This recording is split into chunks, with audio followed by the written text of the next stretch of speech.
It's a poison. That doesn't help the stress level. No, don't do it. Get a grip. This stupid video I just showed you. I almost stroked out and died over it. You're watching a different show. It's donkey. You ain't a captain of nothing but a sinking ship. Don't do this to me, Harry. The Ohio State. It's Ohio State. What do you mean, the? 312-988-15. Hello? You tell Johnny all you've heard and seen. Sometimes it's good to just yell about football. Yeah, that's right. That's right. Welcome in. Welcome back, folks. We made it, you guys. We made it. Notre Dame football's back. We made it. And that it feels really, really good after a few months of what we all knew was going to be frustration and anger and not really having a direct outlet for it other than just complaining and being mad and being on these shows and doing whatever. Notre Dame football's back. And it's a beautiful, beautiful thing. This is the first opportunity, not with words, but with actions. This is the first opportunity for Notre Dame to start to make up for everything we were mad about last year. So it's quite healthy. Like that's where I'm at with this. Like words are words and everybody's saying what they're saying. Freeman's been on media tours saying the right thing. We left out. It's, you can't blame me. He's saying all the right things. Words are words. Actions are actions. I'm glad that this football team is going to be back on the field where it matters. Where it matters on the field. That is, I feel good about it. Just to get those guys back out there running and moving around so we could move to the next phase of this. And it isn't a bunch of talk, and it isn't me doing 80 episodes about how mad everybody is. It's getting out there and doing football stuff. So I'm excited about it. And I want some of what today I want it to be is I want to know from you guys, what are you expecting in spring ball? What is realistic to expect? How much of this is we're overblowing it as the media and the fans? And what's the reality? That's what I want to know.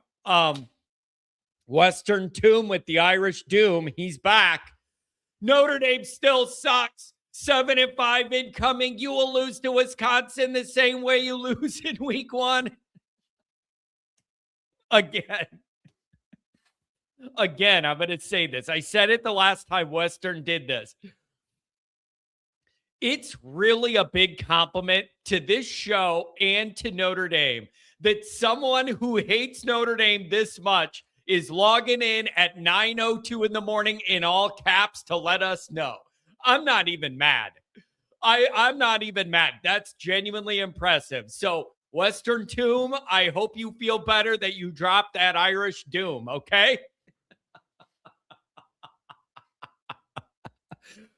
Think about what a compliment that is. It's 9 o'clock. It's 9 o'clock on a Wednesday. Time to troll always Irish. Notre Dame sucks and they're never going to win a game. And we're all feeling all right.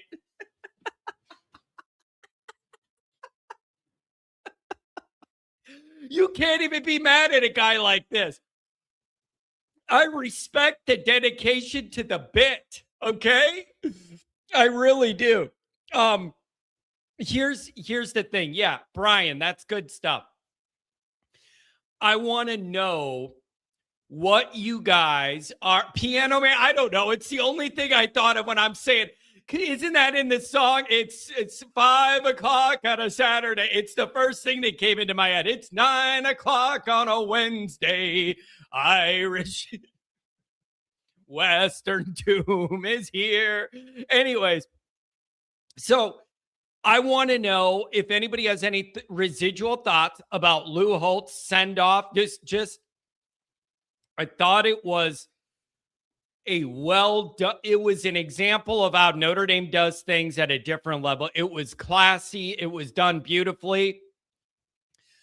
Where I did the video afterwards saying this shows how special Notre Dame is. Western Tomb won't respect it, but where else? Where else can you end up where like the legend old football coach has his funeral at the place where he served doing that and then is laid to rest at the place where he did? It's that whole thing. That whole thing was so Notre Dame. And a lot of times when I say Notre Dame, it's something bad. Notre Dame could be on the plus side too. And that's what this was. This was something Notre Dame specific to Notre Dame, could only be done in Notre Dame the way that it all went. And you had the snow and with the procession, just the whole thing. The whole thing. So I thought that was a nice touch. So it's interesting to me. It's perfect. You start the week at Notre Dame saying goodbye to Lou Holtz, and you're going to end the week at Notre Dame with the guys back on the field again. Like if ever, like the timing of all this, it's like, I like that. Starting the week honoring Lou, and then you know what Lou would want more than anything else, see Notre Dame football players running around working their butts off. And you're going to get that. So like, if this all had to happen or whatever, I kind of like the timing. Start the week honoring Lou and then get right back on the football field where you could actually change what happens, right? So I really like that. I really, really like that. So you guys have some good comments here already. Blue Max, I'm going to get to that in a second. So let's get into this and then we'll get out of here. And then we'll watch the presser and we'll be off to the races. Yeah. For people who watch, I was trying to think about it. The last funeral I watched digitally was probably Michael Jackson. Do you remember what a big deal that was? It was on TV. It kind of turned into a concert. John Mayer's up there playing the guitar. Ain't nobody's going to do anything for my funeral. They're going to be just glad that it's happening, right? But like, that's the last one I remember streaming. It wasn't really streaming. It was on TV. That's how old I am. But that's the last one I remember watching digitally, a funeral. And I'm just saying, it was special, man. It was just uniquely Notre Dame. Uniquely Notre Dame. And I found that very appropriate for such a unique guy. Phil, I'm eating saltines at your funeral. Well, good. That's the dinner afterwards, after they bury me. That's when everybody go to your own car and eat a rack of saltines. Okay? And get out of here. So that's what I'm saying. Mickey Mantle's was cool, as well as Harry Carey's. Man, that's a little before my time. That's a little before my time to remember those. Hey, everybody, Harry Carey here. Have yourself a cold Budweiser. I always talk about Hawk Harrelson being my baseball voice, but Steve Stone, Harry Carey were pretty damn good. And now, obviously, Steve Stone's doing the White Sox, but that was those were simpler times there, where everybody knew the lead announcer was pounding Budweiser the whole game, and it was just okay because it's Wrigley and that's what we do, and we're gonna get Harry worked up. Simpler times, you guys. Can you imagine the scandal now if it was known the lead announcer's pounding Budweiser on WGN live across the whole country? It was encouraged back then. Like, this is a different world we're living in. It's a different world we're living in for sure. So, welcome in. I see a couple people want to jump on here. Anything about wrapping up Lou's funeral and then getting into this spring ball session? What is real? What is not real? What do you want to see? What do you want to hear? What matters to you? What doesn't matter to you? What are you looking at? I'm going to tell you this part right now. You don't have any of this last year. Oh, Hawk was the worst announcer of all time in any sport. He's my guy. Don't talk about my guy. Complete White Sox homer. Listen, baseball is your sleepy summer companion, right? A 1:00 afternoon start in June. Like, baseball's your calm, like, summer companion. Not with Hawk. Towards the end, screaming and yelling. He was cussing at the umpires live on the air. It was right up my alley. It was right up my alley, okay? Leave that bitter old man alone. That's my guy. That's the voice of my childhood, okay? He even turned baseball into something you could yell about in the middle of June. I love it. As always, thanks for being here. Do hit subscribe if you haven't yet. Appreciate it very much. Helps Johnny out. Give the video a thumbs up. That helps as well. Notifications on that way you don't miss nothing. Twitter, search bar Always Irish, rat Always Irish Shake. Emails Always Irish ND@gmail.com. Audio only. Anywhere you want it, you can get it. If you don't want to see my stupid, dumb face, who in the hell can blame you for that? Go to the audio only. Notre Dame on SI. Read all about it. Patreon.com/Always Irish. You're all invited to the tailgates. Blue and gold, party it up in Lou's honor. Rice, first home game since Lou's passing. We're going to honor him there as well. And then we got the Miami tailgate. Ooh, that's going to be a big one. Ooh, that's going to be a big one, that Miami tailgate. What is it, November 7th? I'm already looking forward to it. And the only way that isn't a big one is if Notre Dame and Miami don't do what they're supposed to do. And I'm going to be bitterly disappointed. Irish for life. I'll come to John's funeral if it's a closed casket. I've already seen enough of his face here. I'm going to tell you this. The next huge gathering this whole ecosystem has, I don't want it to be at a funeral. I want it to be at the national championship after party. I've been saying it for years. If Notre Dame wins a championship while I'm still alive, we're renting out a bar or a huge place, and we're just having a huge party, and everybody's invited that ever has watched this show. We're just going to find a place somewhere, rent it, and have a DJ and drinks and food, and we're just going nuts all night. That's the deal. So I don't know where it's going to be and when and all that. Well, let's win it and figure it out. Dr. John, what I don't want to see, injuries. Telling you what. A big part of this whole is Notre Dame going to win the title, whatever, get over that. This program's got to have better injury luck for that to happen. Like, straight up, whatever. I know that turns into like, oh, I don't like the Under Armour cleats. Guys' legs are falling out of them. Do we got to question the new trainer, the new strength and conditioning program and the guy? What are we doing there? I don't know what it is, but if this team's going to win a championship, you got to have better injury luck. That's just not really up for debate.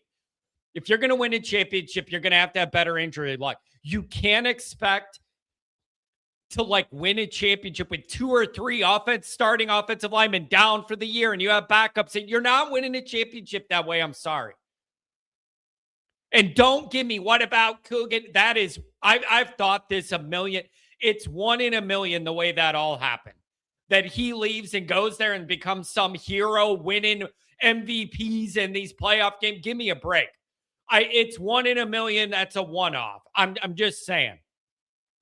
Domer guys asked, do we think they're going to win it? Notre Dame's going to win it in 20. I'm going to say no, because the odds are just against it. Not the gambling odds, but the odds of one specific team you're looking at winning the championship are not that good. They're not that good. Everything's got to go right. So I'm going to say no, but it's not of a place of like, I don't think Notre Dame's good enough to do it. It's a place of the numbers. It's just the numbers. Like the odds of you winning at all are really low. Even if your Vegas odds of winning it are high, your path to do it is low for every team. So Domer guy, that's like, I'm not saying, it's a great question. I'm not saying I don't think Notre Dame has the athletes to win it this year. I'm saying the numbers don't favor anybody winning it. Just like when people talk about 12-0, like it's like, look at the schedule. Can you go 12-0? The odds of any team going 12-0, no matter how good you think they are and how easy you think their schedule is not good. I did the research. Since 2014, so about a 10-year rolling window, 2.5 teams per year go 12-0. So you have what, 136 teams or whatever, and on average, a little over 2 point something go undefeated per year. So it's just really hard to do. Even if you look at a favorable schedule, 12-0 is hard to do. Okay. So I don't know. It's just, so you're going to have some better injury luck here, I think. And also say it again. Everybody thinks I just kiss Freeman's butt and he's perfect and he could do no wrong. You got to sweep September and you got to protect home field better. Those are the two things jumping out at me when I look at this. As much as I love Freeman and everything he's done and won the playoff games and all this stuff, I'm just saying, you got to sweep September and you got to guard your home field better. Those are two things I don't think are negotiable. I don't think it's negotiable. You need those things out of him, okay? The wide receiver recruiting's terrible. And listen, that's what you went and got the Ohio State guys for. Like, if you want it, like, it's funny to me to see where people's minds are at. And we're about to start spring ball. And the first thing on Commander's thought is the wide receiver recruiting's not good. Well, I guess that's why you go and get in the portal a couple 5-star recruits. Nobody here is going to argue, oh, no, Notre Dame's been great at recruiting and developing wide receivers. They have not been.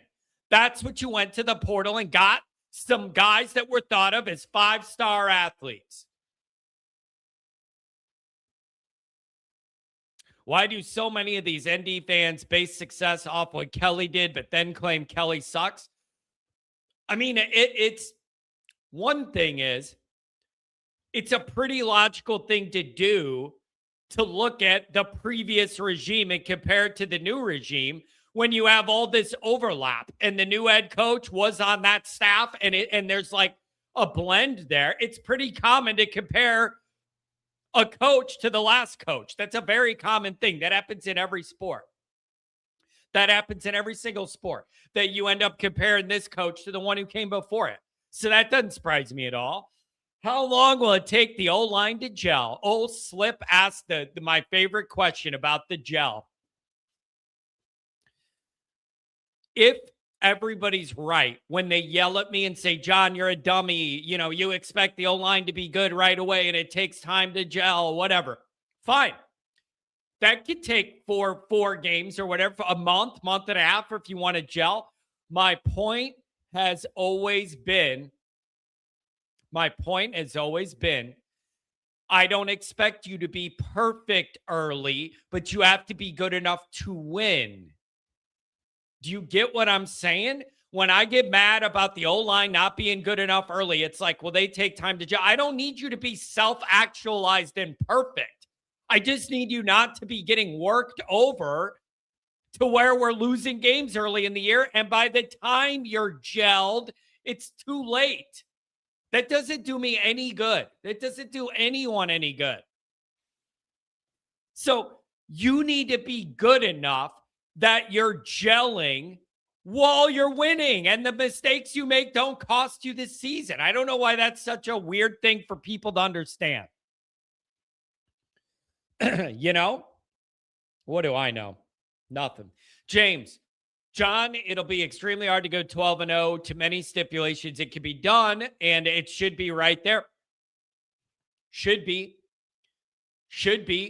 With this schedule and this roster, it should be right there for you. But it all starts getting off to a good start. You got to, Freeman, sweep September, guard your own field. Those are my two things as we get into this year. Kelly was late to the show on NIL. He finally started to get it at LSU, but it was too little too late. I saw some people on the LSU side that were trying to figure out why Kelly had some success early at LSU and then it faded away. Like, they were like, how does it make sense that the high end of his tenure at LSU was in the beginning? It makes perfect sense. It takes a while for you to ruin a culture with your personality. LSU's got a fantastic default football culture. It took Kelly multiple years to permeate all that with his poison and lower the bar. It makes perfect sense to me why the first year was like the best year. You beat Alabama the first year. Remember what a big deal that was? Same night Notre Dame beat Clemson that first year. Remember that big game? And it's like, that's what happened. It just took him a while to ruin the culture. You got to get your hooks in and let it all permeate and ruin the culture. It takes a while. It doesn't happen overnight. You can't ruin a culture overnight. It takes some time. But if you try hard enough, you could do it after a couple years, right? All right. Let's look at a couple of these chats. Then we'll go to you guys. We'll see what we think here. John, I remember getting up on Sunday morning to watch Lindsey Nelson on a 1-hour replay of the Notre Dame game. That was amazing as a young kid from Wisconsin. There's a lot of people just out of my age range, a little older, I think, that have that. Freeman presser today at 11. We're so back. I'm going to say this too. Other than injury news or like position updates, other than tangible football stuff, I'm not really into like Freeman giving a rah-rah speech to start off spring ball and like, we're going to leave no doubt.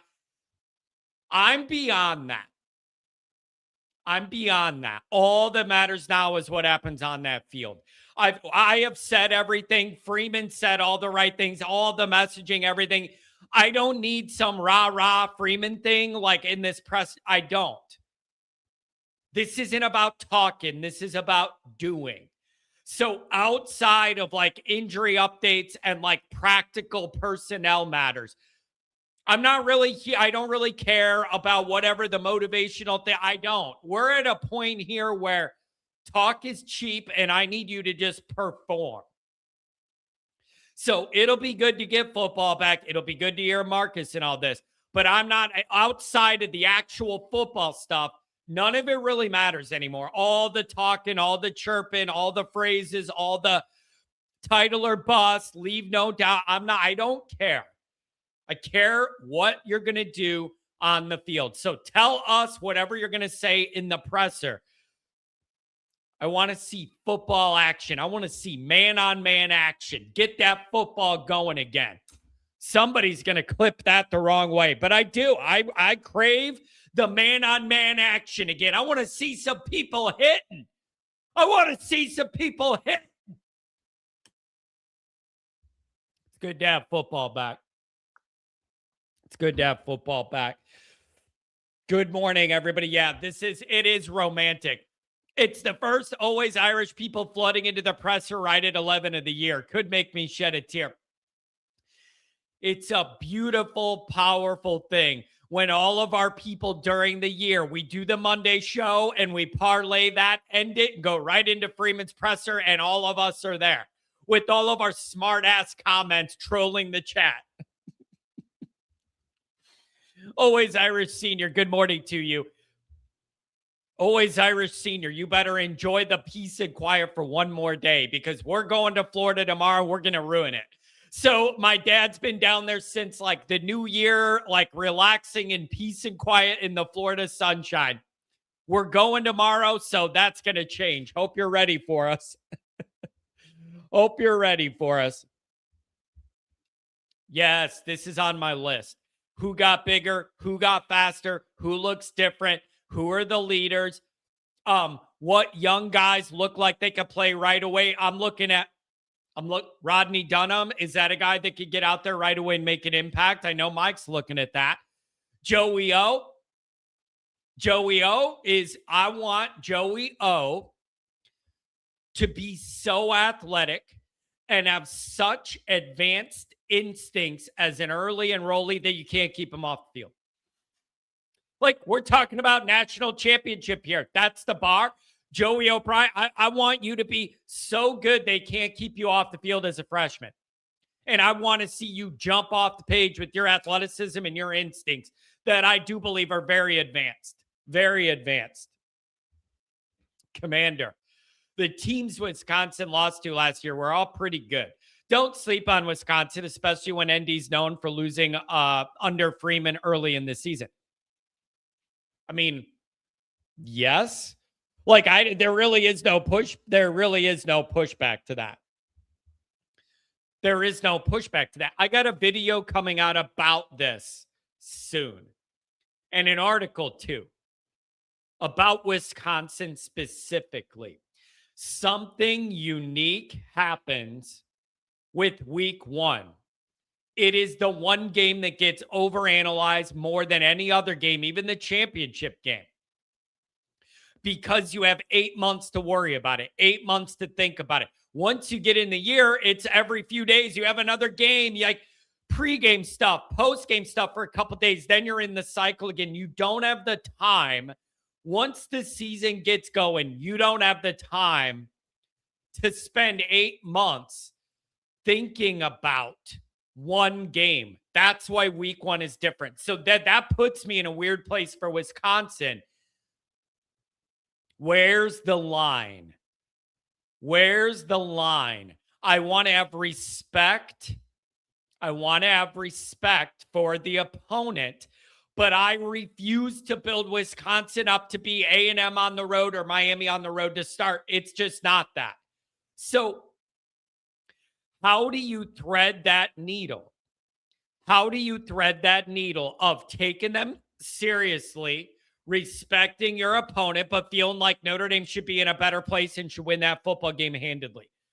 How do you do that? That's where I'm at. I want to thread the needle, show them respect, but I'm not building them up to be Miami or A&M's roster starting out the last 2 years. They're not that. So I want to respect them right up to that line to where it gets in my head that I'm building them into something they're not. And if you lose week one, then you have real problems and your season's probably screwed again. Like, I don't know what you want me to say. If you just can't do it. 10-2 was not good enough for the playoff last year. 10-2 with this schedule definitely isn't good enough. So I don't know where you want to go there. You got to win these games. You got to sweep September, win it at home. Sweep September, win it home. Those two things I need from Marcus Freeman for sure. Okay. Here's the first thing. I'm heading to Florida tomorrow. So I want to let you know kind of how we're going to do this. I'm heading to Florida tomorrow. I'm going to be gone through the next week. There's not going to be morning live shows. I am going to be able to do Monday Night Raw with Goolsby from the patio Monday night, just because it's at night. We'll be doing stuff during the day.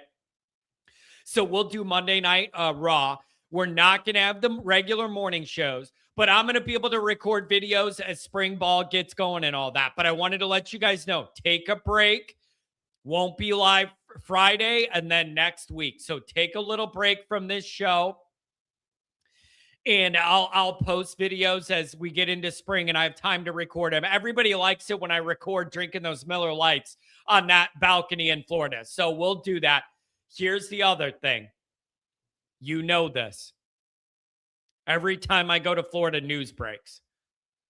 When I go to Florida, I'm like, oh, it's usually a good time of year. There won't be much going on. Something happens. Denbrock happened when I was in Florida one time. Swarbrick calling me out for reporting from my basement happened. I got off the plane and got a bunch of messages saying, I think he's talking about you. You're the only idiot that brags you report from your basement. Let's see what it's going to be. Okay, Ludwig. The Ludwig thing was also a Florida thing. Every time I go, something happens. So, but I'll do patio videos. And you know that from the condo there, and I'll try and like not yell while the golfers are going. Everybody finds it funny, so we'll do those. Okay, we'll do this. But I wanted to let you know the schedule. We'll still have content for Patreon. We'll still be able to do all this. I'll give you videos. We're just not going to have the morning show. And then I've had some people ask, what a bad time for you to leave, John, right? When football comes back, you're leaving. What gives? If you're going to go anywhere this time of year, it's got to be when the kids' spring break lines up with school. So there's really no way around that. The only time we could go in the spring is when she's off school for a week for the break. So it is what it is. Okay. So, and I need to get out of Illinois for a little bit and have a break. Okay. So give me a break. All right. Now that we got that all situated, let's get into some of this, okay? I want to know what you guys are looking for. I'm going to bring up a few things just for you to have in mind of where I'm at, okay? Johnny Cannonball into the pool for Patreon content. Yeah. Yeah, you're desperate for something to talk about in the off season. I'll do a backflip into water. I don't like getting my head underwater, by the way. I don't like water in my ears. I try and keep my head above the water. I really don't like, I'm not a water guy, I decided. I'm not a water guy. The ocean hates me. It doesn't matter whether I've had bad experiences in the Atlantic, the Caribbean, and the Pacific. I'm about done trying, okay? Literally almost disaster. Well, one was a disaster when the guy jumped off the ship and we never found him again. And we are bobbing around the Atlantic Ocean all night looking for him when he was shark bait. So that's bad. I almost drowned and got eaten by a shark in the Pacific. I need to just look at the water, not be in the water. That's what I need to do. That's what I need to do. Okay. So that's kind of where we're at. I hope that I like pools better than the ocean, man. All that sand getting everywhere. I'm not an ocean guy. I'm just not an ocean guy, man. Illinois guys are not ocean guys. We're not meant to be. Not meant to be. Okay, real quick. Don't be reminding me of no snakes. Do you guys remember last year there was a guy who jumped on from Florida that goes on those snake hunts? Off-season content idea galore. Me going out with those python hunters at like midnight in the Everglades and recording it. Can you imagine? Can you imagine? I need that guy to get back to me. I dare you to eat an oyster. I ain't eating that slimy thing. Absolutely not. And I keep reading people are getting sick and passing away from eating raw oysters because there's all this bacteria and whatever. You know what my answer to that is? Duh. If you're eating some slimy mucus in a shell that was sitting underneath a dock somewhere, what did you think was going to happen exactly? Like, I really don't feel bad. What did you expect to happen when you're choosing to eat mucus scraped out of a shell that was scooped up under a dock? And you had no question about what could be in that?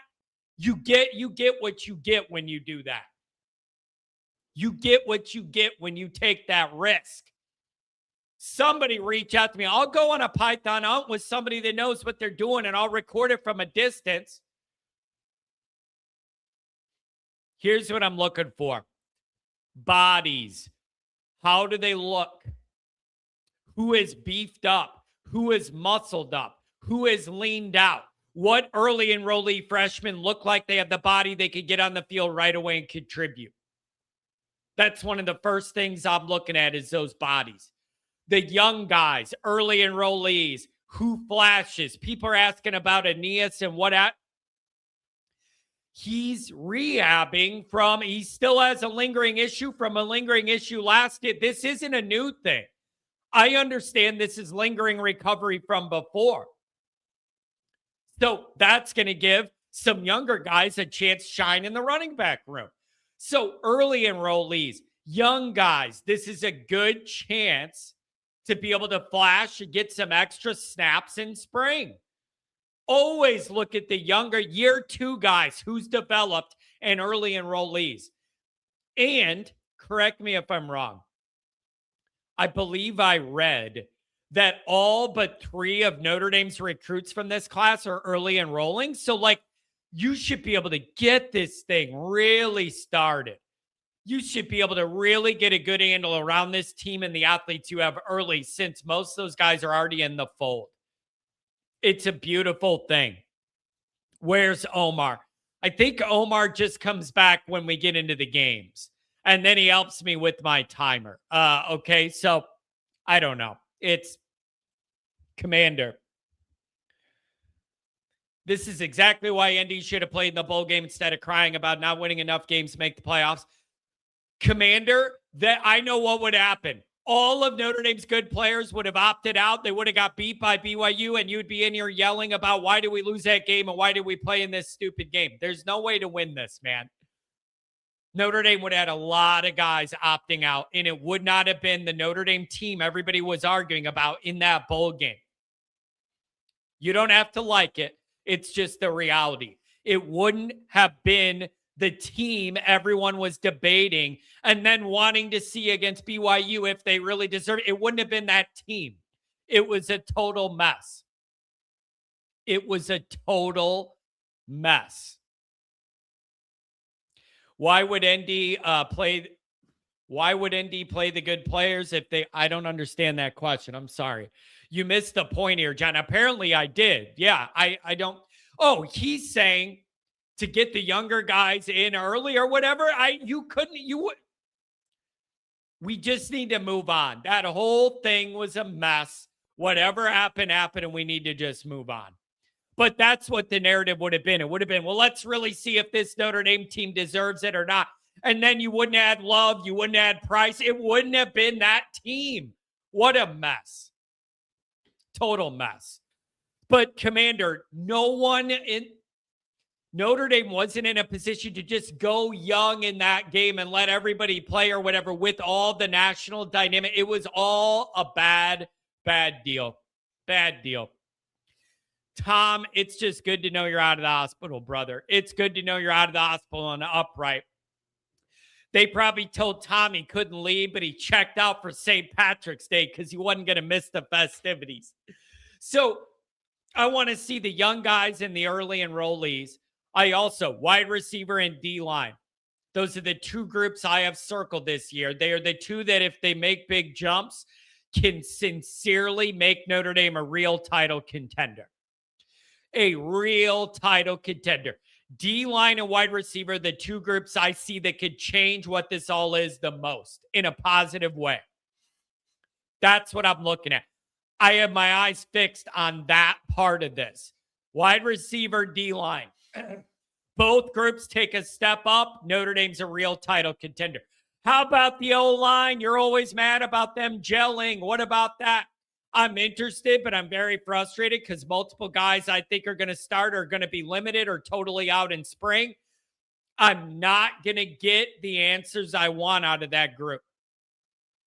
Yes, it's good for the younger guys and the backups and everything, but you aren't going to get a real look at what I think the Wisconsin starting lineup should look like. That's frustrating.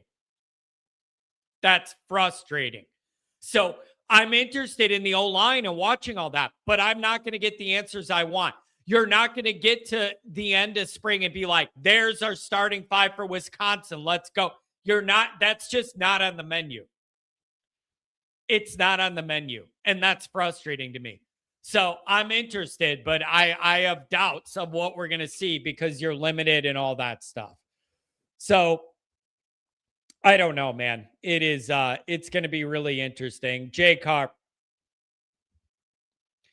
It was always needing elite D line playing good receivers to win a title. For as many good things as Notre Dame did last year, I think you could ask for a little more action out of the defensive front and the wide receivers. So, like, Jay Carr, your mind's where I'm at. When you got in that playoff, you saw good D-line play, dominate, get the ball, whip it around. So, to me, those are two areas where Notre Dame needs an uptick to be a real title winner. And I think you have some athletes that could do it. So I'm looking at those two. The Notre Dame secondary should be lights out. Joey O, let's see it, brother.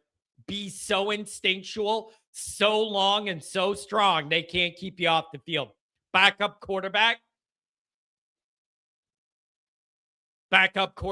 like anybody, Hebert has to be the guy, I guess. It isn't going to be Grubbs, and the other kid should be getting ready for prom in a few weeks.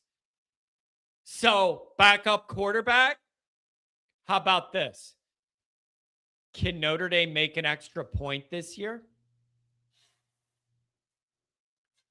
I'm not trying to be difficult. I'm just asking. Is Notre Dame going to be able to make an extra point? That would be a really good start to the season. It would be a really good start to the season. I kind of need it. So spring is spring. You don't have the last thing, and then I'm going to you guys. Remember last year, everybody needs to be ready. There's going to be a physical hangover in this program. You played till January 20th. The program's worn out emotionally, worn out physically. 18 guys had their knees scoped, and they're now ready for spring ball. Everybody was recovering from the Ohio State loss. You don't have any of that.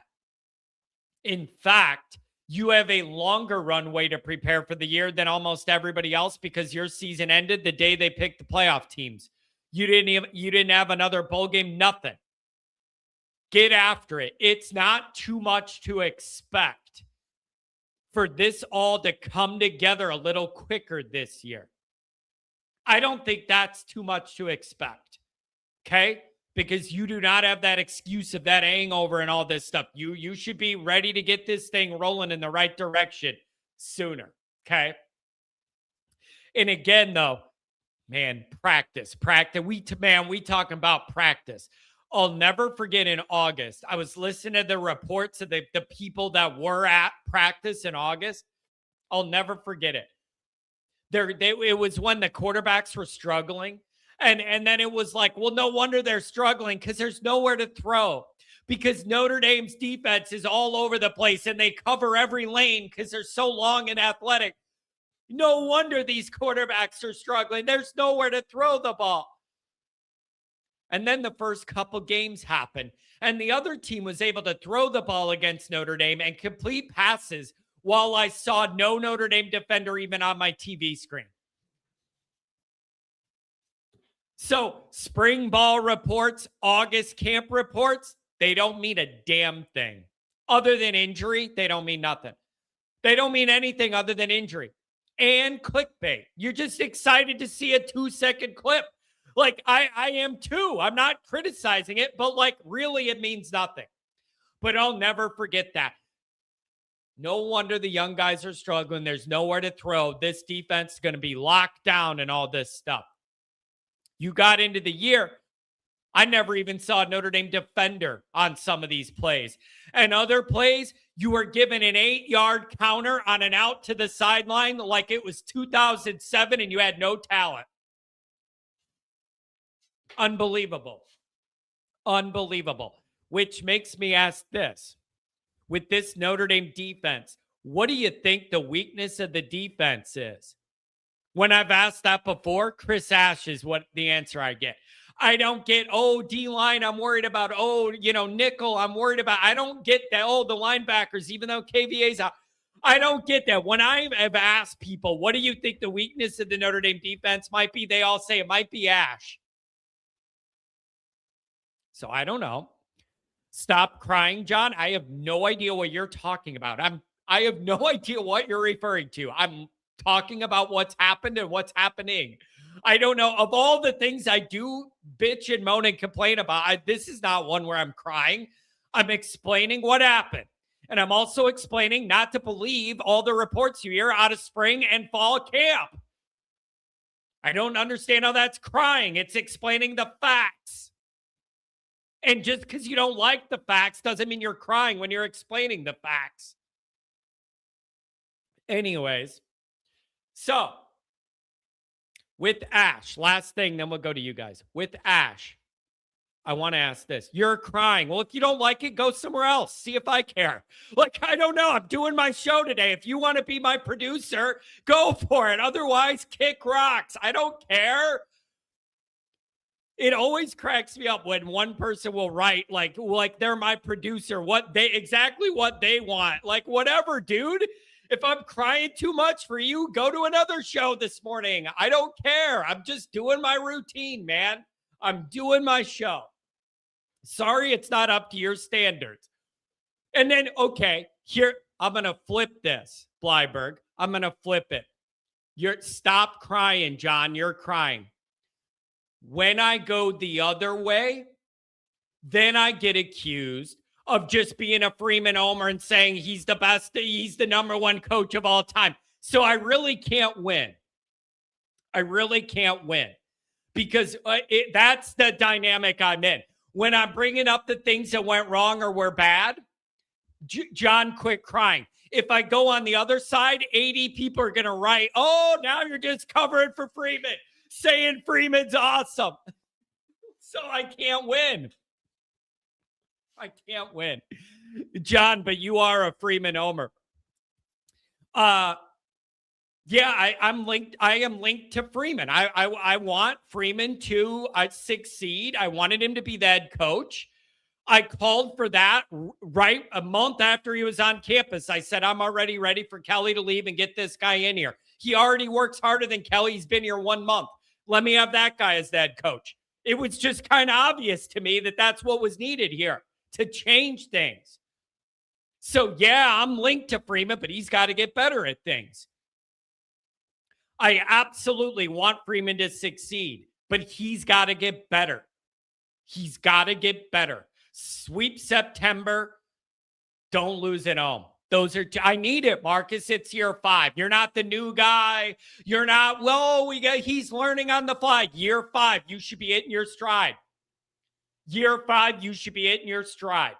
Sweep September, guard your home field. Sweep September, guard your home field. Okay?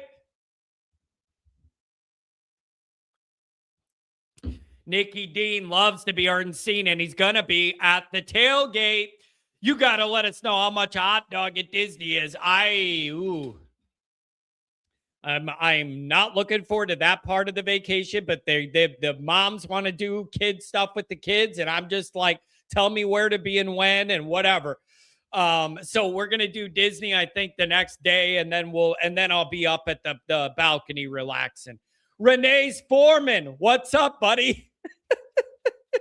Hey, hurry up, guys. We got to demolish the housing complex by 12. We got to set up a mansion.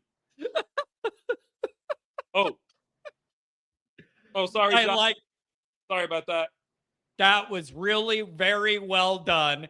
Very well done. Also, the picture you made was awesome, too. Like, I noticed that. That was good stuff. Thank you, Johnny. How are you? But I'm good, man. A little frustrating that right when the football picks up again, we're leaving. But like, that's just, it is what it is with the calendar. We got to go when we can go. And I know it'll be good for me to get out of here for a while and have and I always say this, Liam, you're an intellectual thinker guy, like philosophical, like you get it. Whenever I go to Florida, the change of scenery, I always think of Notre Dame things a little differently. I don't know if it's that saltwater air or what, but every time I go to Florida, I end up with some different ways of thinking about Notre Dame things just because I'm in a different physical and mental place. I'm excited to see what comes to me, but I got to get out of here for a while. And I'm glad football's back, Liam. It's so healthy. Start the week off saying bye to Lou and end it back on the football field just like Lou would have wanted. That's beautiful to me. You know, Johnny, I know you want to talk about some of the information that's going to be dispersed during the presser today, and I know you want to focus on spring ball, but if I can for a second, can I reflect back on conversations that were had on Monday and what I would like to call a revisionist history of Brian Kelly's tenure at Notre Dame? Oh, Would that be okay with you? oh yeah, go for it. Well, they're like, oh, he brought stability. Oh, he was really good to us. Oh, he got us 10 games.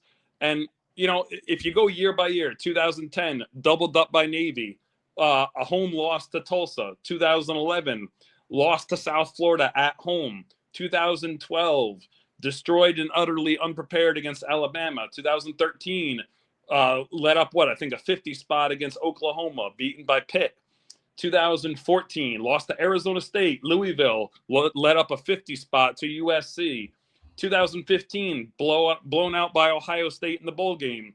A home loss that ended the season when we were ranked number 4 in the country. That's just the first 5 or 6 years. We could go on. And then also, if you want to do an AI search of the number of guys who have gotten in trouble under his tenure, it's like 3 pages long. Do an AI search of players that have gotten in trouble under the Marcus Freeman regime. It doesn't exist. You know what pops up? One altercation that occurred at a wrestling match, and it was Marcus Freeman himself. So really, do we forget the fact that he eliminated masks before games, didn't allow ex-players on the sidelines and football fields. Ooh. His smug attitude when he was coming from Cincinnati, as if he'd already won a national championship, forgetting the fact that he left his team in the middle of the night. And the fact that he barely would say hi during a meet and greet with fans. With fans. Those are some of the reasons that we could point to. So that's my spiel on Brian Kelly. Please, let's never make a Brian Kelly comparison to Marcus Freeman again. They're not even in the same echelon of person, let alone coach. Man, that was very robust, Liam. That was very robust. Now, I do always want to say this because I get accused of being the chief Kelly hater, okay? Yeah. I always do give him credit for rebuilding the program he inherited that was in a very, very dark place. That was very tedious work. Notre Dame was so far behind the times. Kelly did have to take on a lot. The way I look at it, Liam, is there's like a baseline of like just like an average program. Notre Dame was so far below even that level. Kelly had a lot of work to do to even get this thing back to a respectable level. And I do value that early grind work that he did. I totally do. But the rest of it, not so much.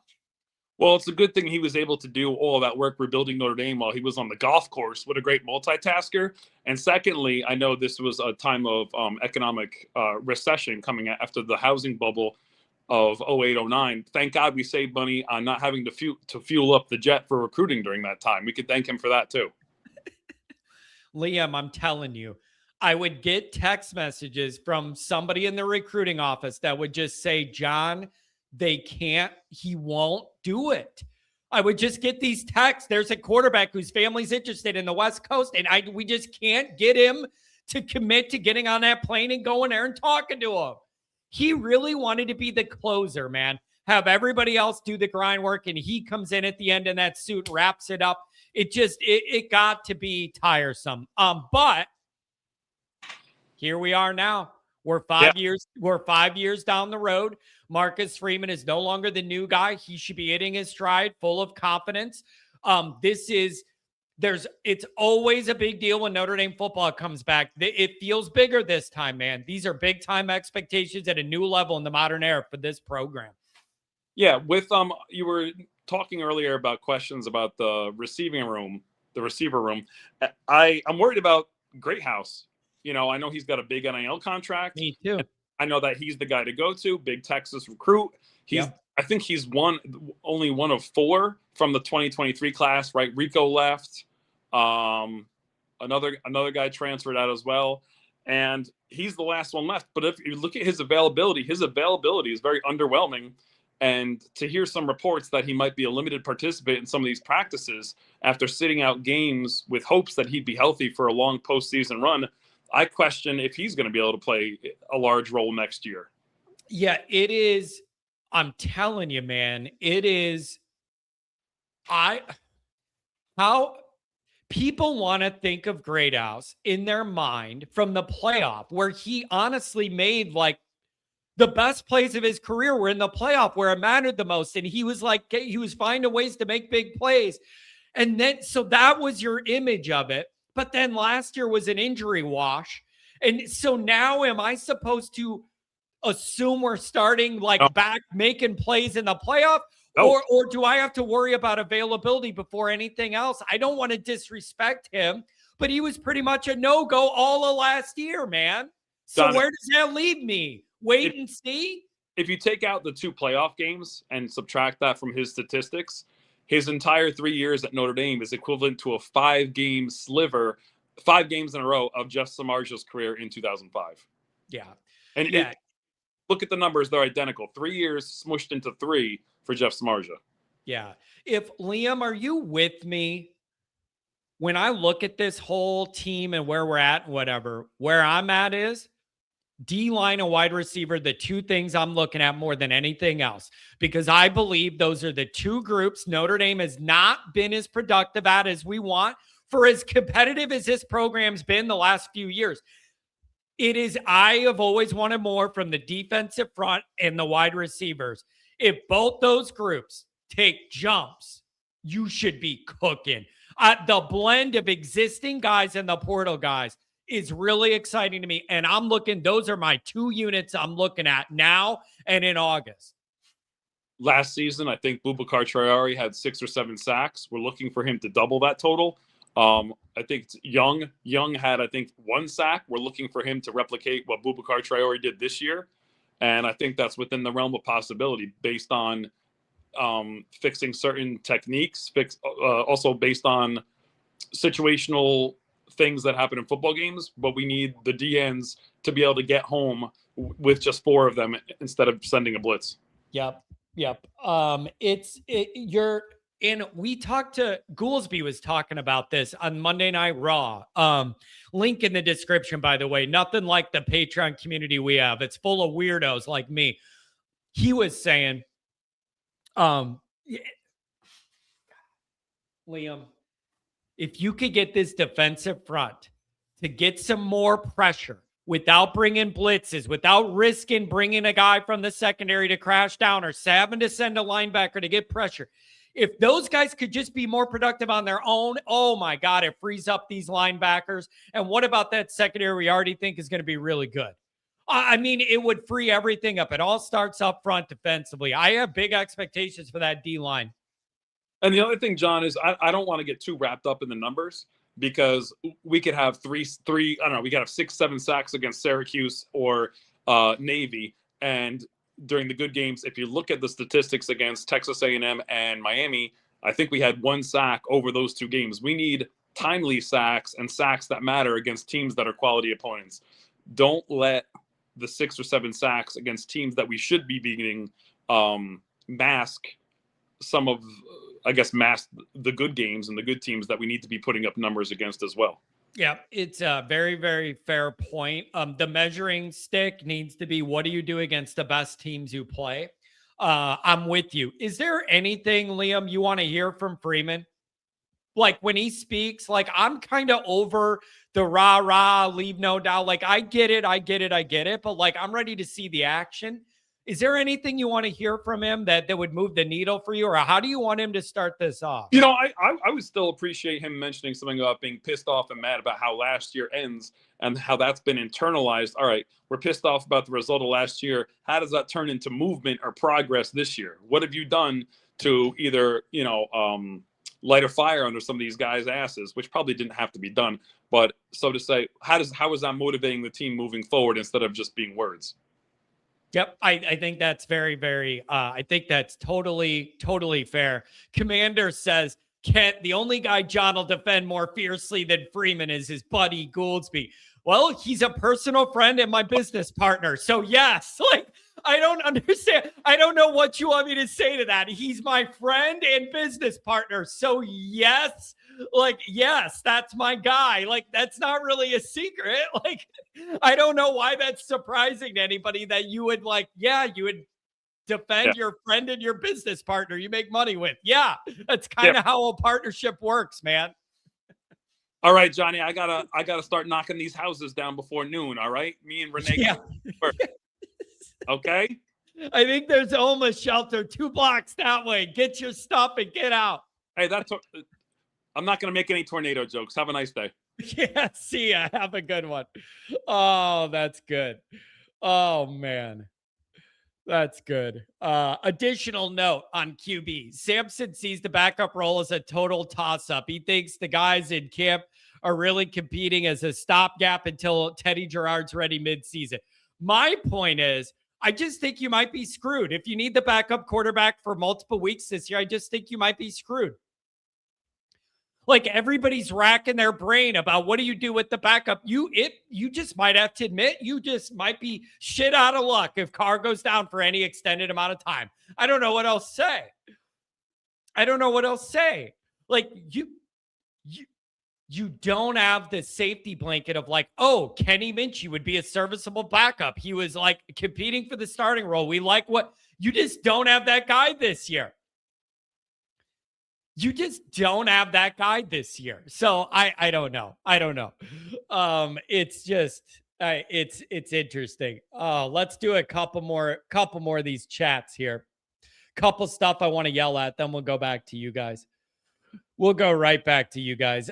This is a big deal to me. It's a big problem. Jake Piper. Kelly didn't respect Lulu, reached out many times, got blown off. Absolutely. Wrote multiple letters, offered to talk to him when Notre Dame was struggling under Kelly. Kelly didn't have the time of day to get back to him, and then he shows up at his funeral. Rubs me the wrong way. This is a guy that didn't think it would be of value to hear from the last guy that succeeded in his role. He didn't think that was something of value. And then the guy's laying there in a casket, and then you show up in a suit? No. Nope. Can't. 5 years down the road with Freeman, and what are the results? Not shit. I know Notre Dame has not had the high-level success in the modern era that Kent's program, Ohio State, has had. As much as that hurts me inside, I need to admit that it is a fact and it is the truth. However, Kent, you do have 3 more major postseason wins in the Freeman era than the program has had in 35 years combined. You could say that's a loser's low bar. That has been the bar of this program, unfortunately. So, no, we don't have a title, but you have won 3 more major postseason games now than you've had in 35 years combined. So you could say that's a low, that's a low bar. Commander, I saw an old video after the Cincinnati game. John's trashing Freeman. Now listen to him. Freeman can do no wrong. You guys have very selective hearing.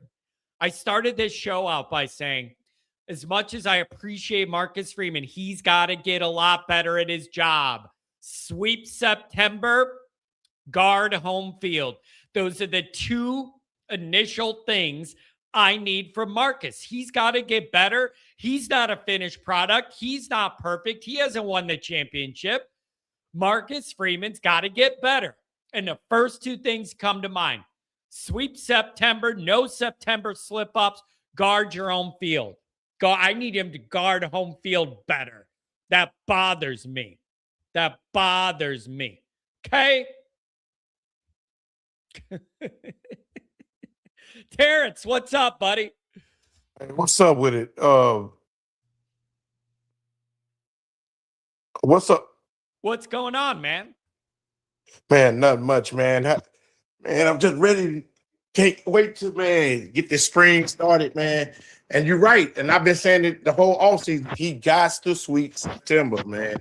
He don't sweep September, man. I don't know what to say for Marcus Freeman. Yeah, it is.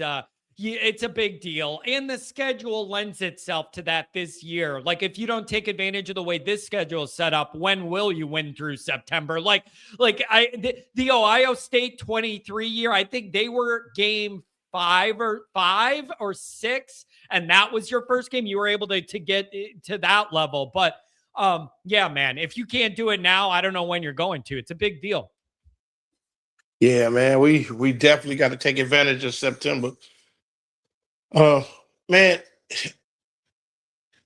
the game that everybody's sleeping on is the BYU game, but I think we go down there. We don't we don't blow BYU out, but I think we play a competitive game with BYU. But like I said, man, Texas Tech showed us how to beat BYU last year. I mean, we're definitely gonna have more speed than BYU, man, and we're gonna have our best. This probably, man, this the year to get it done, man. I mean, if any year, this is the year.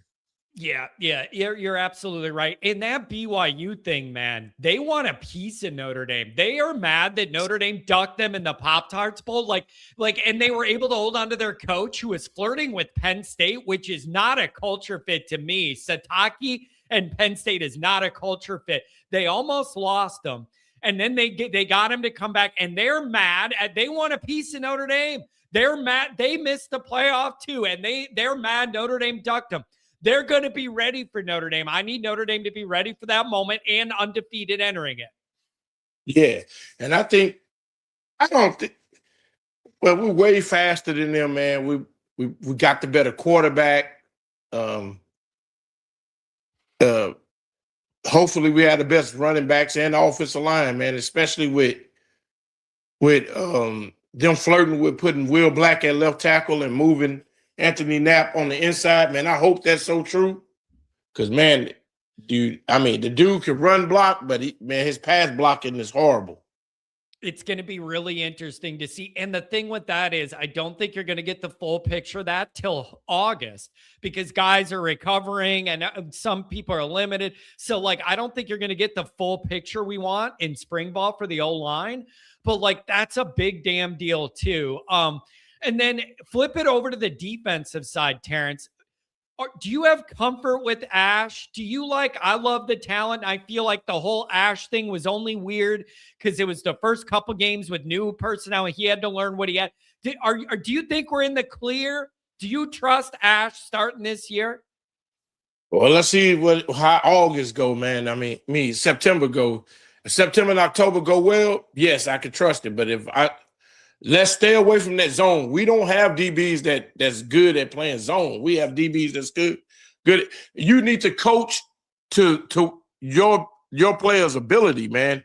And if he can't do that, then I don't know what to tell him, man. I mean, it's time to get rid of Ash. If it doesn't work, I don't care if we go into the Miami game undefeated. But if we're looking like the first 3 games of last season, let's just get rid of Ash in the middle of the season. Yeah, Terrence, when I ask people, where's the weakness on the Notre Dame defense? Most people I've talked to don't even point to a position group or I'm worried about the linebackers while KVA is injured. It isn't any of that. It's just I hope Ash doesn't mess it up because I know we have a lot of talent. It's the coordinator. That's the weakest point of the defense. That's what it is. It's the coordinator. It's not the kids. It's the coordinator, man. You got to coach to their ability. You can't coach them like you could coach someone else. You got to coach them to their ability, and you got to run with it, man. You know, Mickens went out in that 2026. All of them are man cover DBs, man. You gotta coach them to what's the best of their ability. Yeah, it's but man, how good does it feel to just get the guys running around out there again, man? Like all the last few months and processing what happened, it's all been pointing to the next time this team could actually change things, which starts this week. It just feels like a fresh start and a kick of energy around the program that everybody needs. You said goodbye to Lou to start the week. You get into spring ball to end it, and I like that. And man, you know, another thing is like BYU want a piece of Notre Dame, man. I think Notre Dame want a piece of everybody. The way that the CFP went, man, the way that the playoff picture went, and they were snubbed in the playoff picture. Even though I still say, man, I haven't said it to you, but it was still Notre Dame's fault. It was still Freeman's fault is the reason why we got snubbed in the playoffs. And I'm not saying because the lack of going around saying, hey, we need to be in the playoffs. It was about you lost the first 2 games of the season. Yeah. That was the ending point right there. You know, yep. Them guys had their minds made up of who they was gonna pick, and Notre Dame wasn't getting in after the first 2 games. Your most important 2 games of the season, you lost. So we got to get over it. And he did get over it pretty fast with 10 straight wins, but he wasn't getting in the playoffs with 10 straight wins and losing to the most two important games of the season. Yep. Hey, as frustrated as everybody is with the ACC or the committee or ESPN's coverage and the narratives, we're only in that position because we failed. And everybody needs to own that. People that think I'm never like hard on Freeman or whatever, dude, you can't start out 0-2 in the biggest 2 games of the year. It was a failure. I'm still mad at the committee, but it was also our fault for putting it in their hands. Man, John, I was never mad at the committee. Never. I was never mad at the committee. I was mad at Freeman when we didn't get in. I was like, dude, you picked Chris Ash of all people to be the defensive coordinator, and then it was rumors going around that Freeman the one that wanted to play more zone and less man, and you see where that got you. You know, we can't blame anybody, but we can't blame anybody but Chris Ash and Marcus Freeman. You know, and more so Marcus Freeman because he get the final say so of the game plan.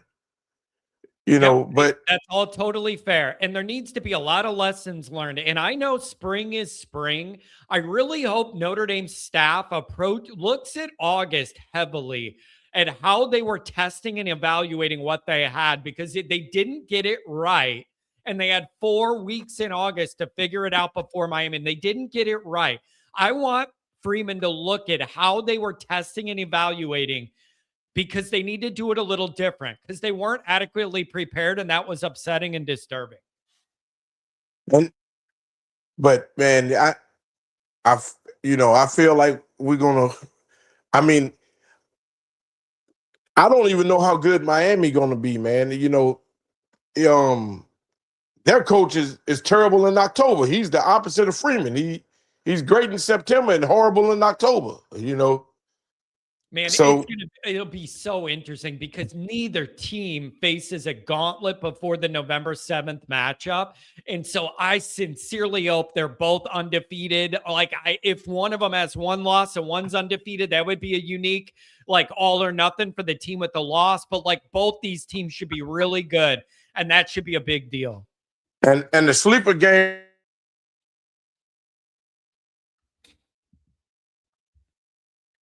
Terrence, you dropped off, buddy. Couldn't hear you. I didn't mean to hang up on you. You dropped off. Thank you. Join again. Andrew Gilmore. I'm sorry, Terrence, you cut out.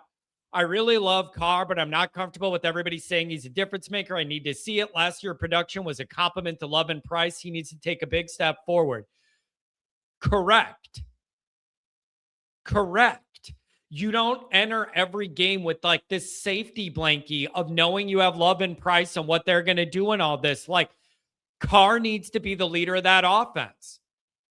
It's on him. He needs to be that guy. You don't have that safety valve of Love and Price, and you just know it's going to be good enough. Carr needs to step it up. Like, Heisman favorite, maybe #1 pick next year. Okay, well, let's see it.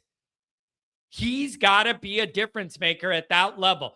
But the key part to me is you don't enter each Notre Dame game saying, I know I have Love and Price in my back pocket to move that football. You don't have that. You can like what's coming next with the running backs, but it isn't the guarantee of knowing I got Love and Price, which, by the way, didn't do you a lick of good against Miami when they got 10 carries. Still mad about that. A couple more chats. We'll go right back to you. Tom's out of the hospital. Mark's ready to go.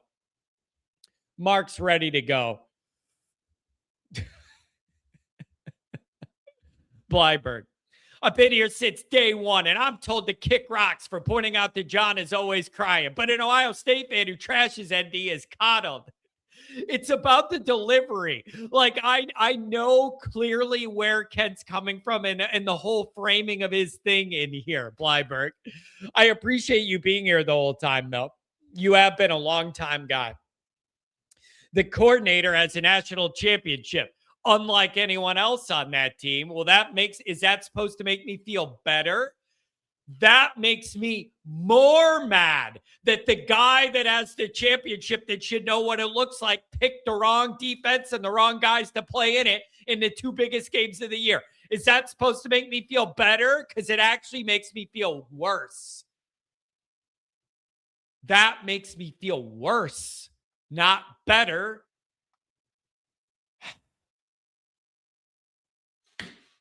I don't know. So I don't know.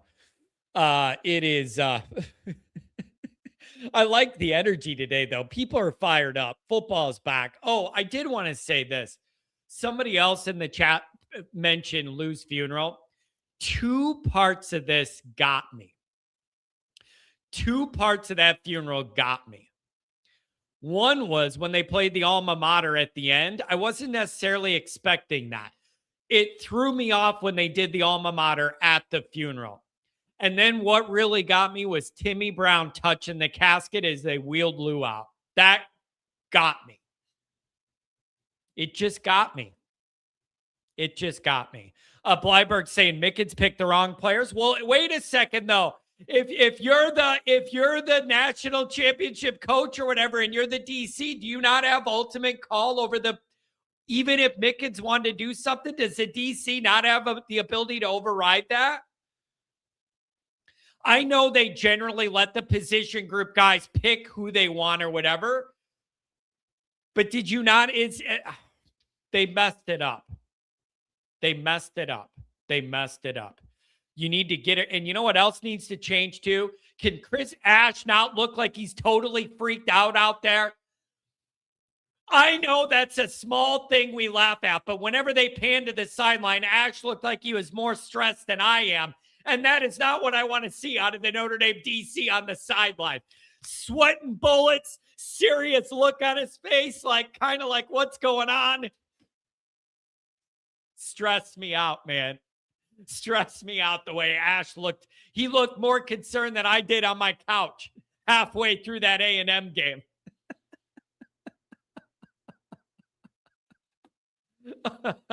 So anyways, I don't know. It's always something. Mark, what's going on? Good morning, brother. What's up? Good morning. Yeah, I was going to call in really quick about the speculation on my boy Aeneas Williams. Yeah.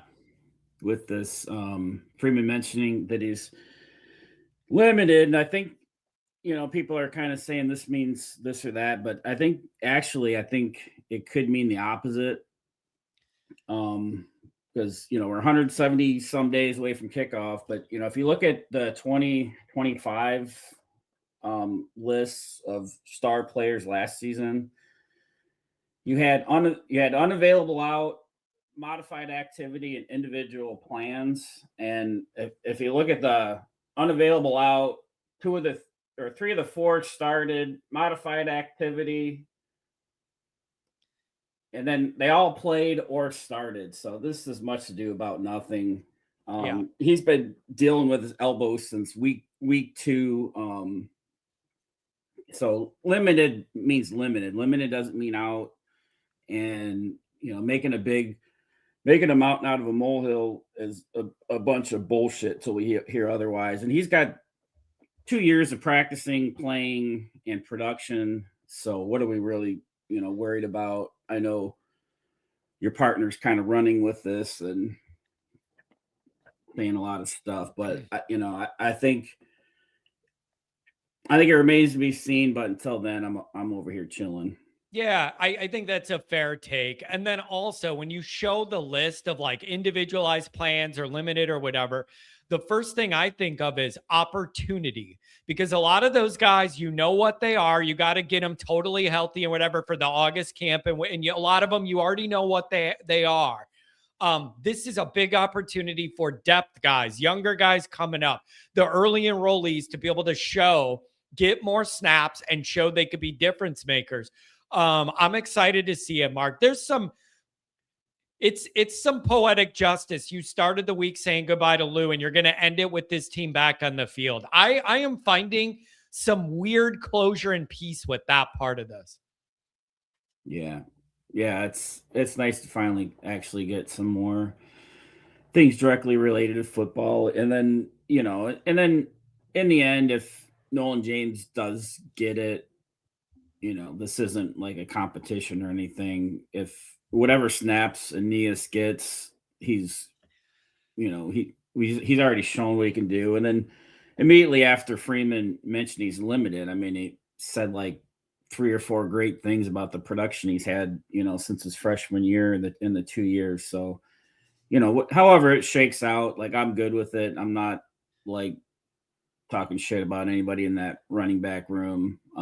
But I think he is the presumptive starter just based off, not only just being around, because that's ridiculous, but just at every opportunity, moving the ball, on the biggest stage. And then, it's no wonder he barely even got in the game with Love and Price. So, but yeah, I think, nothing's changed. And then I don't know if you mentioned an opening. Did you see that they had Sam Hartman on Jeopardy yesterday? Yeah. Yeah. And they wore all greens when Riley Leonard was there. Why in the hell did they use Sam Hartman? Yeah, it was I did see the clip. I saw the clip Notre Dame put out. Yeah. Mark, what else is on your radar for spring? Andrew's saying I'm not concerned. Spring's all about the young guys and the rookies coming in. Again, I mentioned earlier, I believe all but 3 of the freshmen are early enrolled. So you're really going to be able to get the ball rolling and get people integrated into the program here. Anything else on your radar for this spring session other than meeting us all at the tailgate, which is going to be a riot? Nothing in particular. Like, we always hear it every spring about wide receivers, these guys looking good. I'm more interested in tight ends specifically this year. I would love to hear great things about, tight ends and them being, look to more often, because I think that could be huge. But yeah, I can't make heads or tails about this collection of wide receivers. And these 2 Buckeyes everyone's high on, haven't done diddly crap. I don't know. And Faison obviously is the clear cut favorite for. Yeah, I don't know. So I'm sure we're going to be hearing a lot of things, but I just mainly hope we hear a lot of good things about tight end. Yep, it's you're going to have some young guys, stepping into that role, claiming their playing time. I don't know, man. I'm just glad to see them back out there. That's like this is a palate cleanser for me, just to get them. It's the first official football thing you could turn last year and forget about and move on. Like, we're moving on. I love it. I hope there's a good energy, a crisp, good energy starting out this spring session. It's healthy for everybody to get on to the next thing. I'm ready for it. Yeah. Yeah, I just wanted to hop on and make my statement about Aeneas Williams, but that's all I got. Till we hear otherwise, nothing's changed. And shout out to the chat. See ya, Mark. Have a good one. Later, buddy. Later, buddy. Kent Jackson. Notre Dame's lack of producing and developing competent receivers will ultimately cost Notre Dame games and will devalue Carr's draft stock. Shouldn't be on the young transfers to elevate the season. Fair? Even though it's coming from an Ohio State guy, I don't know how to respond to that. Probably a fair point. I don't know. Probably a fair point. I don't know. I would say Faison's a competent receiver. I agree, but it's he's the only one I trust. That's the issue. You could say that about Faison, and I totally agree. He's the only one I trust. Who else do you trust? I don't know if Greathouses can be relied upon. Who else? Gilbert, I haven't seen enough from him. And then you have the Ohio State guys that have 9 catches combined between the 2 of them. So, as far as who you could trust, it's Faison and no one. Prove it, prove it, prove it, prove it. Ohio State guys, you were 5-star recruits for a reason. Notre Dame paid you for a reason. I'm with Andrew. Come in there and play. Do you get one of those guys to hit, or do they both hit? Can you get, like, I don't know what we're expecting. I don't know. Brendan, what's going on? John, good morning, sir. How are you?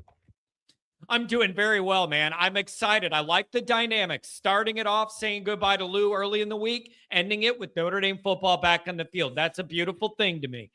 Indeed, and it was quite humbling to see, watching the live stream and just the love and respect that Coach Holtz endeared to so many folks. I do think there's some goodness to come from Coach Freeman seeing that, and understanding the legacy that's available, here at Notre Dame that doesn't exist pretty much, I don't know, where we're be anywhere else, and certainly not for some busted Jets or some random NFL team that's going to come and go. Unless, I guess you just think about it, right? Like Bill Belichick won so many Super Bowls and they hate the guy, right? There's no way that would happen with that kind of success at a place like Notre Dame. So hopefully the guys saw that and Coach Freeman saw that, and we can look forward to some more long years here with the team we've got.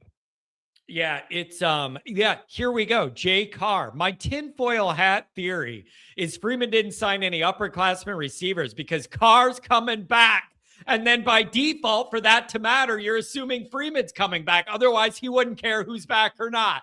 Why wouldn't he sign a veteran along with the two OSU guys? So there we go. We already got it. Everybody's bringing the band back after this year, even if we win a title. Freeman's coming back. Carr's coming back. Book it. Oh, that'd be something, baby. Hey, I don't know how much stock you put in the stats or like the predictive sort of thing, but I did think it was interesting on X. So Bill Connolly, he does the S&P Plus for ESPN. He has our beloved Fighting Irish is actually the top returning production team overall. Now, the final numbers are come out, and I believe that combines special teams, defense, and offense. But we're right towards the tippy top, and so the numbers are going to, I think, justifiably make us look pretty good leading into the season. And it's in our nature. Wait. In regards to what? Returning production?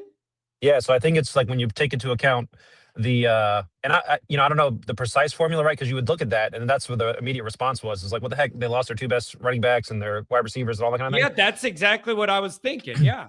Yeah, but it's a combination, as I understand it, of the defensive returning production, which we certainly, we only lost a handful of folks, right? Like almost all the defense production is coming back. And then, Carr, I think, might weigh more heavily than a given wide receiver, if that makes sense. So, yeah. Since we have the quarterback coming back, because, the other thing I kind of think about, right? Like we worried about the wide receivers and we worry about the running backs or whatever, which to a certain extent is understandable. But on the other hand, right? Like, you talk about the marginal, like in baseball, I talk about the average MLB player, or like in NFL, like the average NFL wide receiver or whatever, right? Like, I don't think it's so we might not know who the number on the jersey is yet, but it's not unreasonable that we'll have at least average production, if not much more, given that we got Carr, the line's supposed to be better, all the other goodness that we've been recruiting well, that like on paper you can kind of plug us in, right? Because college football always has a ton of turnover. Like there's no team that returns the complete roster, and if they do, they probably suck because there was like all freshmen the previous year. So I thought it was neat that we're getting, so my real point is there's going to continue to be good news or like good reports on Notre Dame. Keep the hate in your heart, though, because, I turned off as much as I could after the playoff snub. Don't watch freaking Josh Pate and him talking Notre Dame's going to win championship. Don't watch these other channels that just dog Notre Dame like crazy. Hate, apathy, ignore them after I just got telling you not to ignore them. But that was a little bit of... Don't let the media tell you how to think and feel. Listen to John, maybe a couple other Notre Dame guys, F everybody else, no respect until after we win the national championship, and then we can watch a response show to that. That's what I had to say. Yeah, I like it, man. Hey, can I ask just randomly, like I've been looking at your picture long enough. Are you on top of a mountain? Where the hell is that? Are you on top of the earth? Are you like on a NASA spaceship? What the hell are you doing in that picture? That is me at the tippy top of Mount Fuji. So I'm in the Navy and I was stationed in Japan for a while. And so that's top of Mount Fuji in Japan. Man, that is... If any of y'all get a chance, it's super, like old Japanese ladies walk up it, and it's not for as high of a mountain as it is and approachable it is, it's a really cool hike and really cool thing. So I've done it a few times, but yeah, that's what that is. Oh man, you want to talk about some live content? John falling off the side of a mountain. How about that? There we go. Always Irish live. There he goes. Yep. All right, John, just trying to help support the show.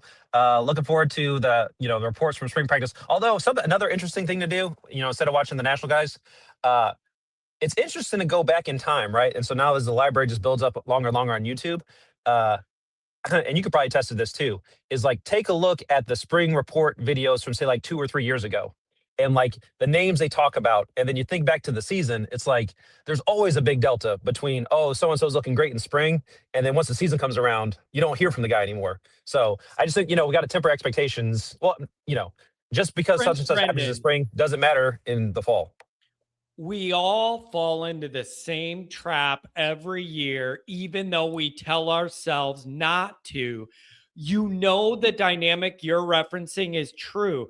But when you get into spring ball, you're so desperate for anything. A 2-second highlight clip is a big deal. Then when you get into August, there's these position battles. The season's a few weeks away. We hang on every practice report of this guy was with the ones, this guy was with the twos. Like, this guy's popping. It's very natural. I just think we grab onto whatever little bits we get, and then the season starts and it all resets, and then it matters, Yep. Yeah, it's all good stuff. I'm really looking forward to it. All right, John, I got to go. Appreciate the show. When are you heading down to Disney? Is that next week?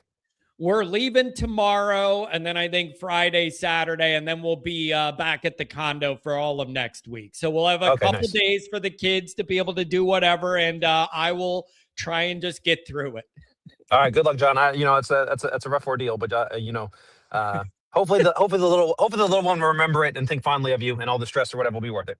Yeah, I appreciate it, man. It'll be good family stuff. I just give it a hard time. It's not my idea of fun, but it's for the kids. I'll see you, Brendan. Don't fall off a mountain.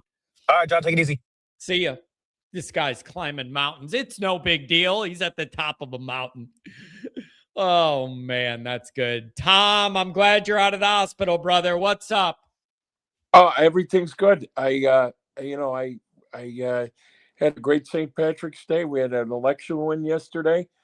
Things are good. So no complaints there. But with regard to Lou Holtz on the way out, so when you draw the parallel to, and I don't want to tap dance on Coach Holtz's grave, but you remember when Holtz started there, he had some bumpy years with his defensive coordinators, and his most successful defensive coordinator was Luca Brasi, Barry Alvarez.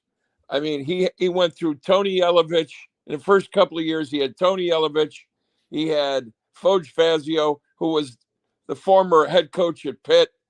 And then Luca Brasi came in and cleaned up house, and they were contended for national championships until 92 and 93 came along, or 91 and 92 with Gary Minter and Gary Darnell. I mean, Holtz literally had to take over the coaching of the defense in those 2 years. You got to remember, in those 2 years, they blew big leads. They blew a 16-point lead and an 18-point lead at home to Stanford, who wasn't even ranked. And they blew a big lead, which cost them a national championship against Penn State. They blew a 14-0 halftime lead. So Holtz had his peccadillos with defensive coordinators. So I don't hang all of that on Marcus Freeman. I think what Marcus Freeman has to do, if it's not going well in the first 4 games, he's got to take over very early and make sure he coaches up those linebackers and make sure that whatever scheme they're running, it's not going to be their Achilles heel early on. Would you agree with that? Yeah, and I also think the schedule helps too. You don't have quite the same pressure you do in the first couple games on this schedule. You still need to play well to win, and I'm not disregarding or disrespecting Wisconsin, but it isn't A&M on the road, Miami on the road. This isn't going to be that. So, Tom, when you're thinking about spring ball starting, what else are you looking for? What do you want to see? Is it the young guys, the early enrollees? You're looking at the body types, position group battles. What do you want to see? Well, I kind of want to piggyback on what Mark with glasses was saying. It's about the tight ends. So with this kid, Bremer coming in and the talent that they have in there with young the two Flanagans and the young freshman, I think that's going to be a surprising asset to Notre Dame because let's face facts, he's not a great, what we've seen anyway, he's not a great RPO quarterback, right? But if what he's able to do is check down very well, and what better to check down to a 6'6", 6'7" tight end? He gets that gets you out of a lot of multitudes of sins. So, like it was being talked about earlier on, you don't have that safety valve of Price and Love. Yeah, we know that, but I like what they have in the backfield. I think it's going to be a more complete team this year. That's what I really do. And knowing full well the type of talent that is at the wide receiver room, yeah, I think they're going to surprise a lot of people. I really Tom, do. is it going to be really different this time? We have been fed that the wide receiver room was going to be a plus unit and like all going to break out multiple cycles of spring and summer football. Is it really going to be different this time? Well, I would say yes, and here's why. You've got a real quarterback. Anytime you got a real quarterback, that ups your chances exponentially. Yeah. So, can these kids, and also, are they going to test these kids in fall camp? Are they going to let them play bone on bone? We got to see what that offensive line is.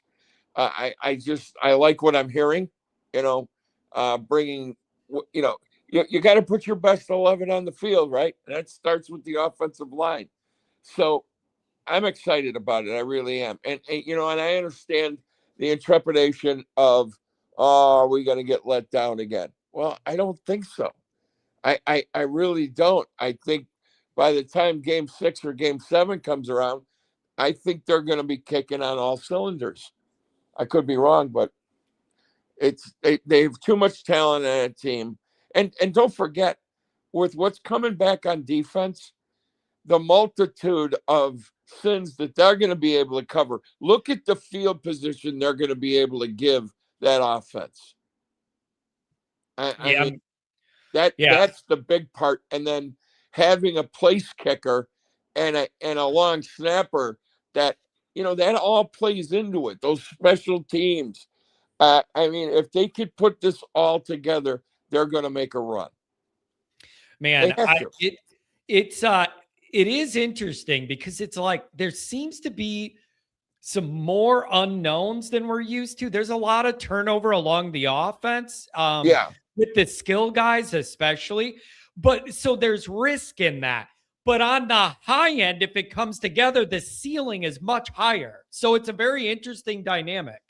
Well, remember what happened when we lost Tony Brooks and Reggie Brooks and the Rocket, and then we had to go to Lee Becton and Ray Zellers, and they just keep coming. And I think that's what's there. We got to wait and see how it materializes. I think that's the kind of talent that is there. Obviously, you got generational talent with Price and Love. I mean,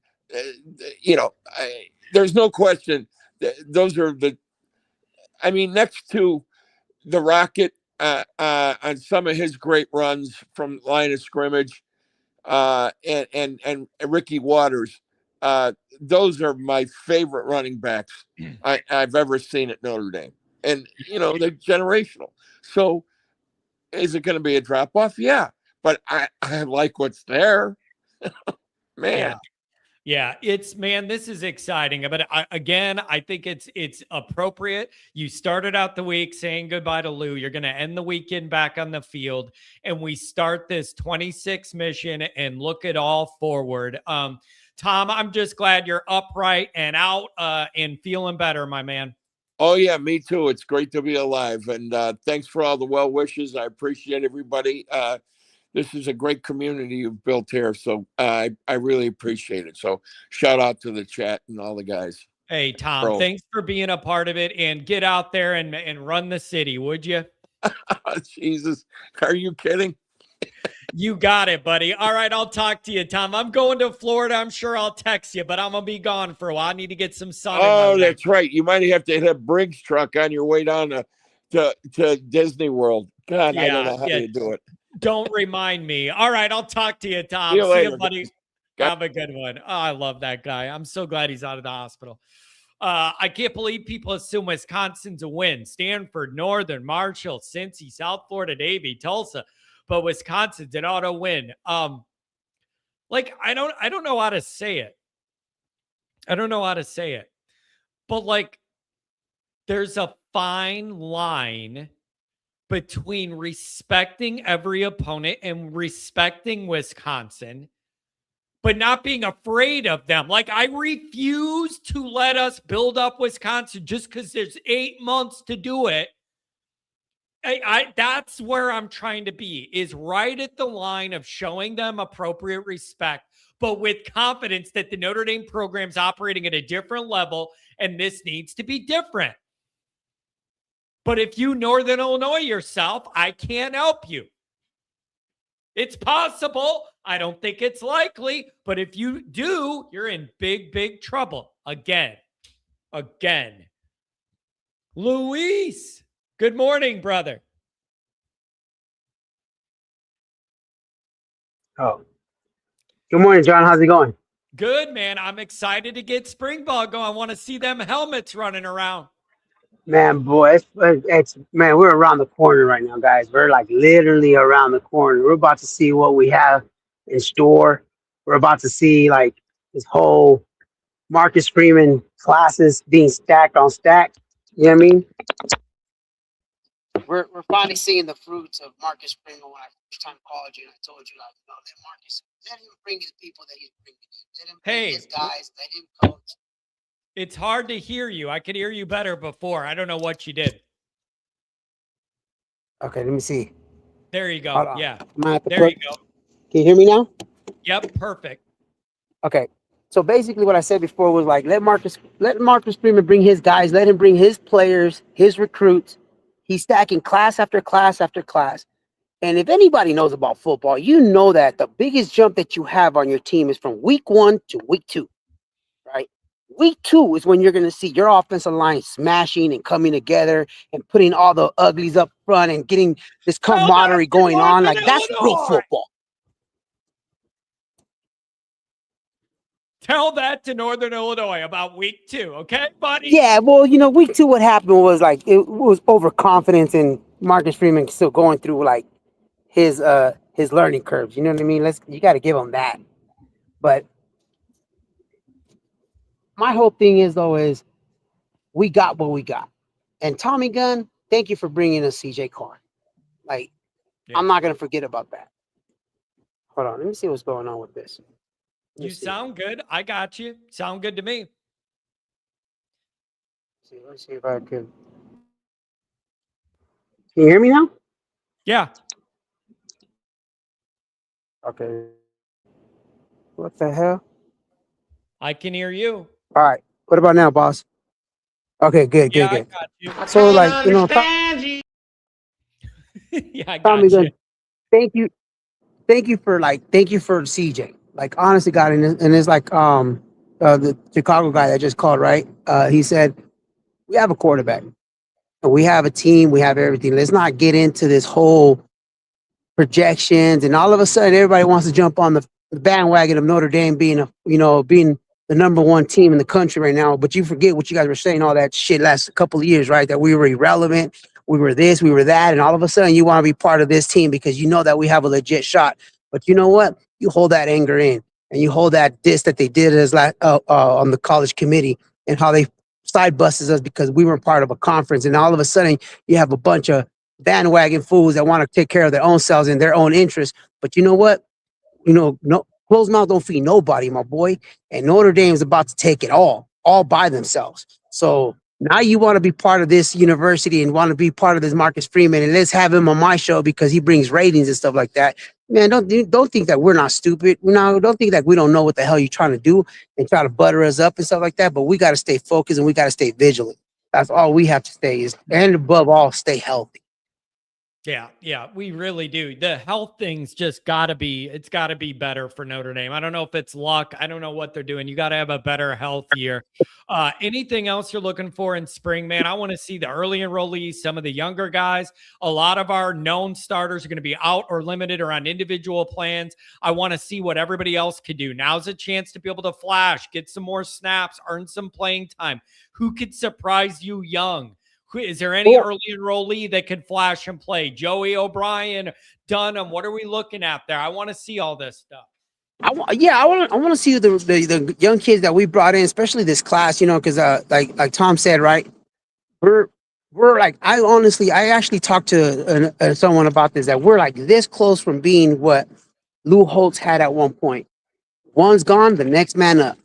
You know what I mean? And you don't lose a beat. Yeah, you lose a generational player, but you don't use that team camaraderie of recruits and talent. You know what I mean? And I think we're there at that point.